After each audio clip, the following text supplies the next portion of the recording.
और पीरियड्स आ क्यों नहीं रहे? स्वागत नहीं करोगे हमारा? ए बबुआ कहाँ जा रहे हैं? भाग यहाँ से, भाग। अरे यार बिना कुछ खाए पिए ही फूली जा रही हूँ। ओले ओले अभी तो और फूलना बाकी है। गुस्सा आ रहा है? ओवर ईटिंग तो बनती है फिर। कहाँ जा रहे हो? अल्ट्रासाउंड कराने जा रही हूँ। और आप बता इसको कि तू भी वहीं जा रही है पर बिना बच्चे के। तो बिल्कुल अच्छा नहीं लग रहा। ए बैठा क्या? जाके झगड़ा कराएगा। तू समझता क्या? तू मुझे टाइम नहीं देगा तो मैं मर जाऊंगी। ब्रेकअप है, निकल।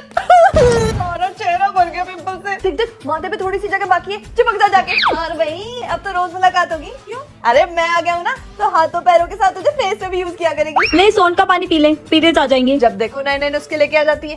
मेरे रहते हुए पीरियड सिर्फ मेरी मर्जी से आएंगे और मेरी मर्जी से जाएंगे। आ गया मैं। फाइनली 3 महीने बाद पीरियड्स आते हैं। इतनी खुशी। 3 महीने के फ्लो के साथ क्रैम्प्स और इतना गंदा दर्द भेजूंगा ना कि जान निकल जाएगी।